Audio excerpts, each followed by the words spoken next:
Coming up in today's newscast, IDF Patriot missiles reportedly down a Syrian fighter jet that breached Israeli airspace. Israel rejects the latest Russian offer in Syria, and a new Israeli invention helps crop yields in Togo.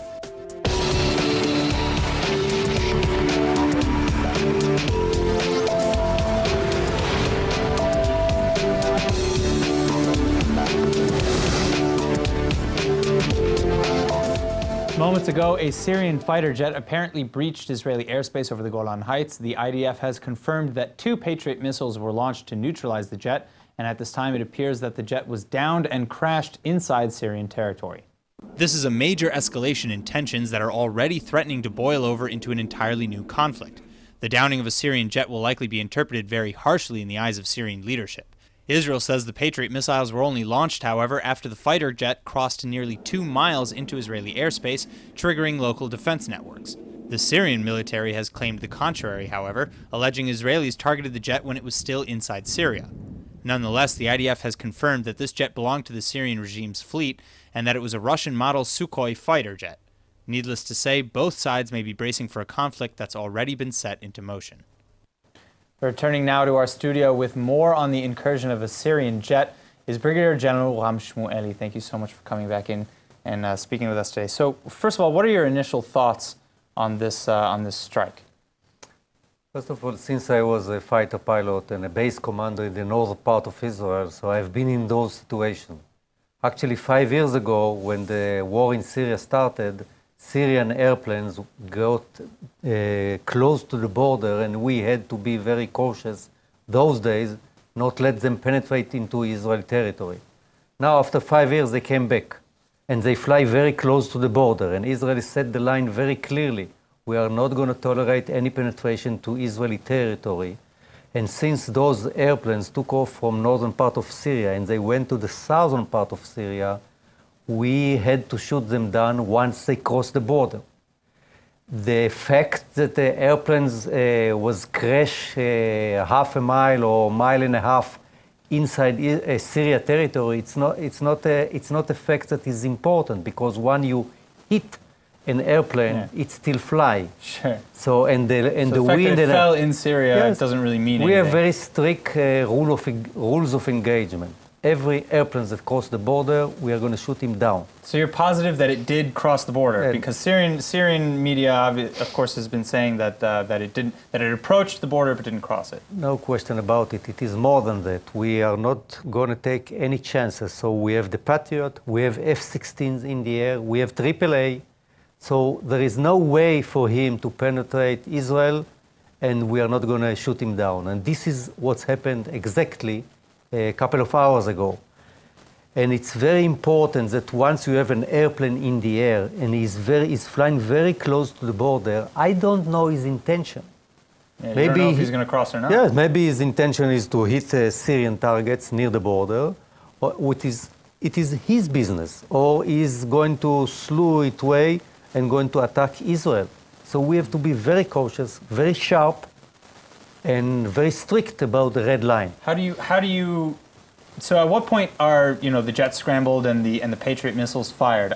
After he crosses, or is there kind of a zone that they say, okay, he's close enough? It's a clear calculation. If he is flying 550 knots and he is 5 miles from the border, it is less than 10 seconds. So we have to scramble everything actually when he is more than 100 miles in order to the F-16 to be ready. The Patriot is ready all day long. The AAA is ready all day long. And now we have to think what's happening. And I highly recommend, and we gave a lot of messages in many languages to the Syrian armed forces, don't get too close to the border, because it's not safe for you to fly too close to the border. A Syrian pilot, even if he doesn't have any intention, he can make a mistake. So first of all, is it safe to assume that Israel coordinated this strike with Russian forces? We have a very close relationship with them. We have a deconflictions agreement with them, but we are not able to coordinate every interception that happen in real time. They know our red lines, the Russians, the Syrians have to know our red lines, and if we are talking about yesterday, the Iranian also have to know our red lines. But now we are talking about a Syrian jet airplane that was flying inside Israel, and we had to retaliate immediately. Okay, so my final question, maybe even the most important, is if everything that you've been saying is true, which means that the Syrian plane was preparing to enter Israeli airspace, regardless of whether or not it did, what was it intending to do? Was this a fact-finding mission? Was it going to attack? You know, what do you think the intentions of this jet was? There is an intense fighting in the southern part of Syria. I don't have a clue if his intention were to attack Israel or not. The issue is that we can't take any chance. Yes, he crossed the border. Once he crossed the border, we are going to shoot him down. This is exactly what happened. Maybe his intention were to attack Israel because of an order or his own decision, maybe not. It doesn't matter. He crossed the border.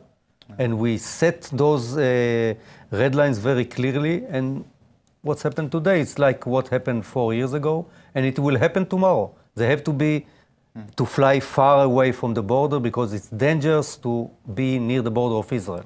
All right, Brigadier General Shmueli, thank you so much for coming back in today and joining us.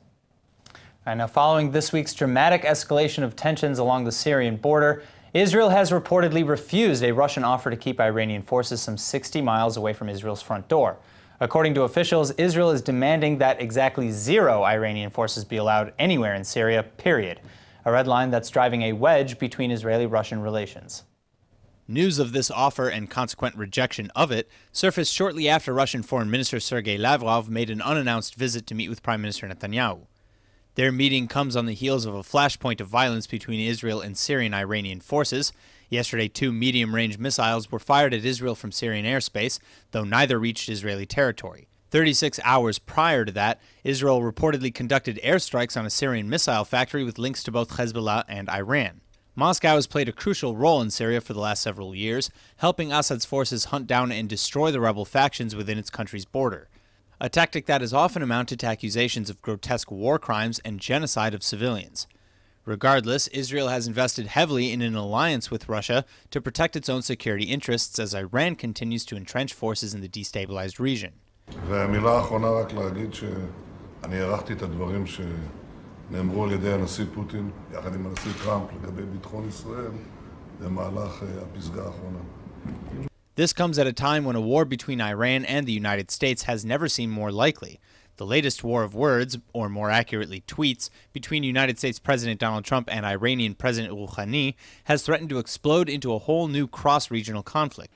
Israeli efforts to keep Iran off its northern border is easily the army's #1 mission, but for now 60 miles is still too close for comfort given the regime's stated objective to wipe out the Jewish state.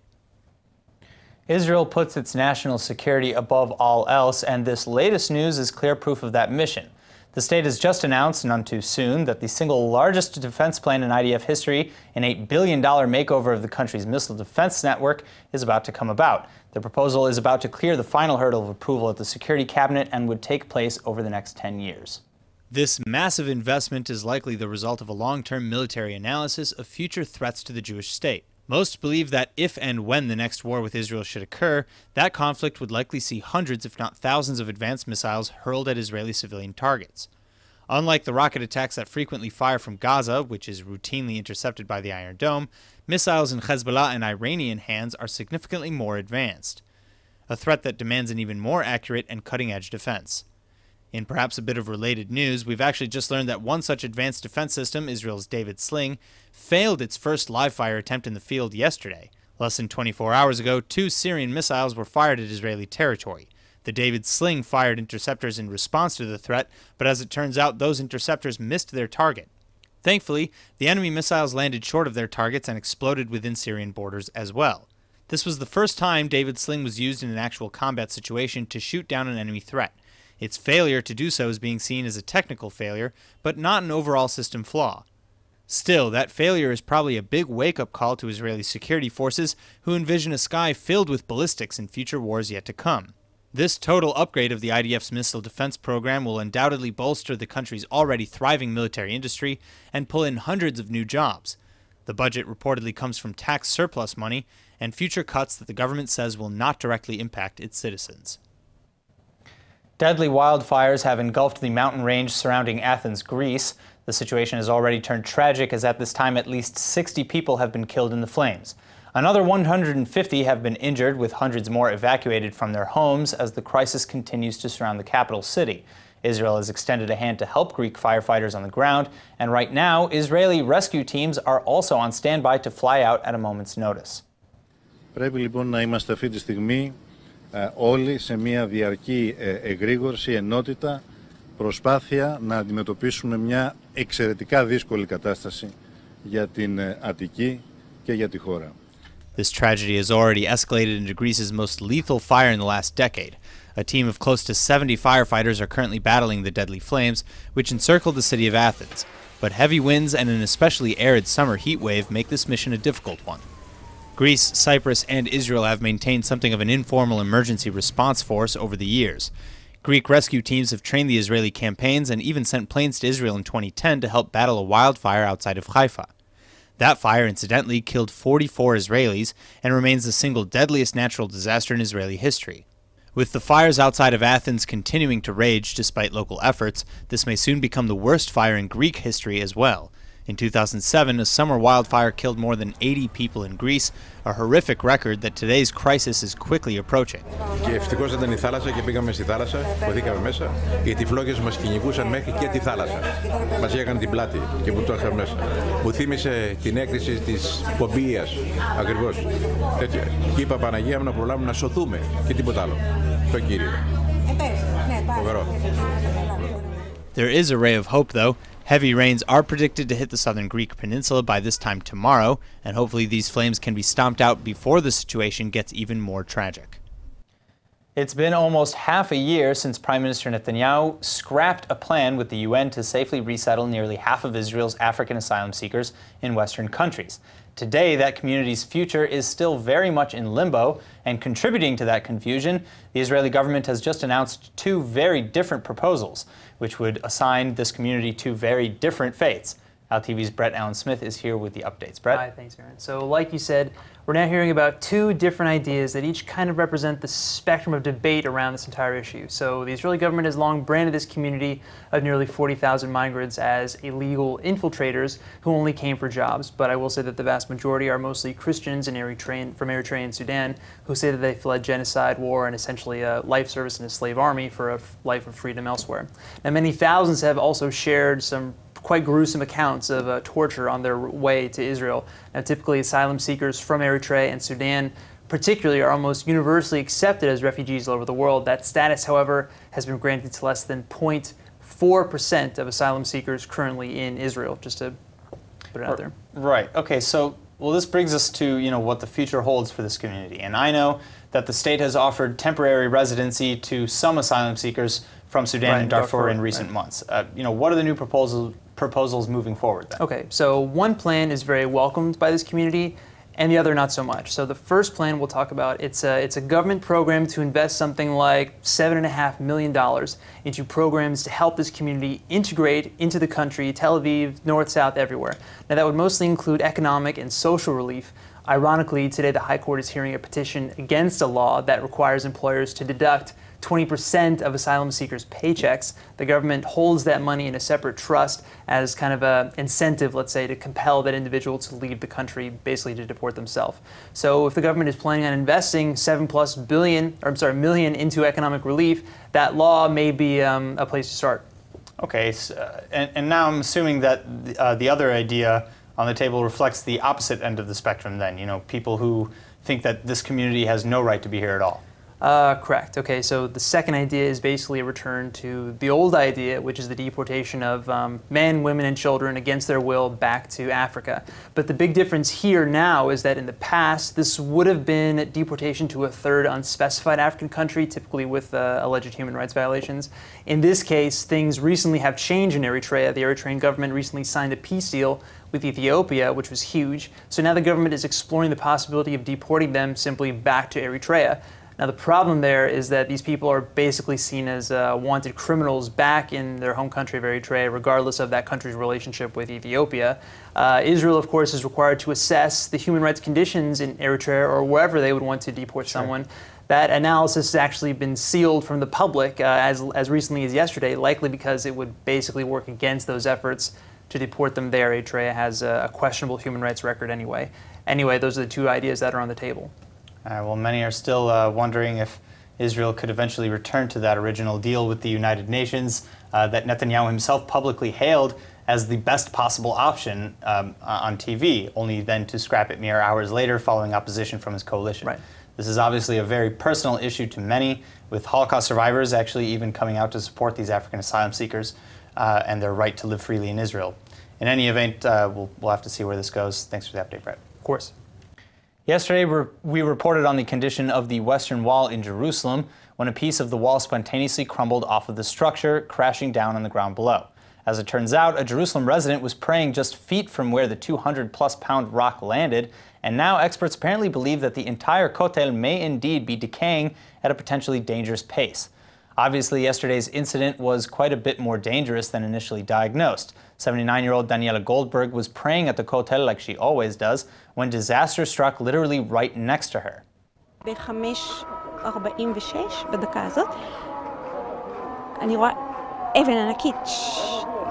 לא שמעתי, לא הרגשתי כלום עד שהאבן נחתה ממש ליד הרגליים שלי, והיה חור גדול, כמו שרואים ברצפה, זה מין, איך קוראים לזה, דק, וגם אפילו נשברו קרשים של המדרגות שמובילים לדק הזה, ולא הבנתי מאיפה זה נפל, והסתכלתי גבוה גבוה, הכל שלם למעלה. This incident sparked a thorough investigation of the Western Wall's structural integrity, though multiple theories are still circulating as to exactly why this rock jettisoned from the rest of the wall. One consensus is clear: natural erosion is at play. But the problem may be much worse than expected. The head archaeologist of the Temple Mount Sifting Project believes that the entire wall is nothing short of a danger zone, one that threatens to collapse altogether if the proper preservation isn't initiated. But that kind of work is easier said than done. The Western Wall is one of the oldest and most cherished relics of all of Judaism, the last remains of the Second Temple from ancient Jerusalem. אנחנו מדברים על מבנה בן 2000 שנה, שיש לו תהליך של בליה טבעית עם מפגעי טבע, וכאן גם אתה רואה מאחורינו את הבליה שנגרמת כתוצאה מצמחייה, כתוצאה מרטיבות. אנחנו לא יודעים להגיד במדויק ממה הדבר הזה קרה. נדרשת פעילות תחזוקה שוטפת שמדינת ישראל חייבת להקצות לזה משאבים, אם הנכס הזה חשוב לה. Jerusalem Deputy Mayor Dov Kalmanovich, however, is taking this incident into a bit of a different direction. According to him, the incident is a spiritual sign from above because the rock fell in a section of the Kotel reserved for pluralistic mixed-gender prayer. And so Kalmanovich claims that this is tantamount to God telling Reform Jews to stay away from the wall altogether. He says, quote, "I suggest that Reform leaders, Women of the Wall, and the other quarrel mongers examine themselves and not the wall," end quote. Those remarks aside, experts are seeking a way to keep the holy relic safe for all visitors and to ensure that it stays that way for centuries to come. When we think of existential threats, our minds typically drift towards war, violence, and massive natural disasters. But infertility, well, it turns out that at least in the last century alone, over a third of humanity has lost the ability to reproduce. Thankfully, to help fight this crisis, we have in vitro fertilization, or IVF. But even IVF still faces many uphill battles, and joining me now with more on these issues is Irit Rosenblum, expert in legal philosophy and the founder of the New Family Organization. Thank you so much for coming in today. Thank you. It's a pleasure to have you. So my first question is, IVF's first success story turns 40 years old tomorrow. What have we learned since then? Well, a lot. First of all, we're using the IVF for surrogacy, and we're using for sterile people, and it develops a year by year. Mm-hmm. We need it because we're losing our fertility ability. Has there been any sort of change that we can point to show why we are losing our ability to have children? There are lots of reasons. It's the climate, it's the stress, it's poisons, the weather, the water, lots of reasons that cause us I don't want to compare, but the dinosaur suffers quite the same. I mean, it sounds like the world is trying to end us then. That's what it sounds like. And we are helping it. And we're helping it happen. All right, so, tell me about what New Family does then. New Family is an initiative for keeping the family alive. The family structure, not just the Orthodox family, means father, a mother, 2 children, 3, and a dog. Nowadays, we know globally, we have different kind of family structures. Sure. Building a family, create a family is not obvious. There are lots of people who are unable. We just a few days ago, we protest for the LGBT community. Yeah. This kind of relationship enable us to continue. And the humankind needs to continue. It's not just a right, as you mentioned in the beginning. Mm-hmm. This is existence. And if we want to exist, it's not just to equalize the rights, but to allow the rights. Wow. All right. So, okay, first of all, what's next then for New Family? What is it that you're really pushing for right now? I know that you're fighting for surrogacy rights, for example, for the LGBTQ community, and just recently for people as a whole. In general. What else? What other areas is New Family kind of fighting in? Mm-hmm. We have a whole project of biological will that using gametes of people who passed away to continue by using their gametes for continuation. Wow. This is kind of extreme, but sure. But usually... I mean, I remember hearing certain stories like that, like a soldier who passed away and his family wanted to maybe carry on his line right. with sperm that he had frozen or something this like that. This is kind of things that we are doing. We found the solution for civil marriage. It's kind of private marriage by domestic union card, domestic relation recognized by the state. And we are exporting it already. So you're also fighting, I mean, you're fighting for relationship rights, you're fighting for all sorts of kind of, all the things that are really involved in the family and in child rearing and raising. This is the New Family, and it's close to everybody. Well, that's incredible. Irit, thank you so much for coming in and sharing that with us. Thank you for inviting me. I wish you all the best in the future. Thank you very much. An Israeli startup is helping rid the African nation Togo of a massive pest problem. The company is called BioFeed, and it creates a sprayless, environmentally friendly fly lure. And when its founder heard of Togo's devastating infestation, he decided to take action and deliver support on the ground. Thanks to this help, Togo has now managed to salvage its mango crop and deliver a ray of hope to a part of the world that needs it most. The West African nation of Togo is a small one geographically, laying on the Gulf of the Guinea coastline. It's also considered one of the poorest countries on Earth. As if this weren't enough, unfortunately Togo is also struggling with a terrible fruit fly infestation, which has devastated crops nationwide for the last 3 years. But Israeli startup founder Nimrod Israeli has taken Togo's struggles to heart. His company's fly lure, called Crop Shield, provides an environmentally safe defense for farmers. Before now, mango farmers in Togo ended up ditching 40 to 80% of their yield due to the infestation of fruit flies.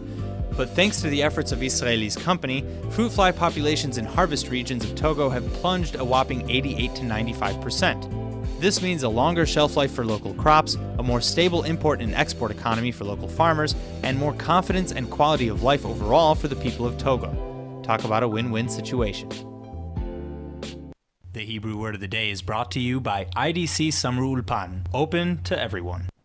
And here comes our Hebrew word of the day. For better or worse, when an alert rings out, it means that there's danger on the way. But hopefully it also means that there's enough time to respond to it.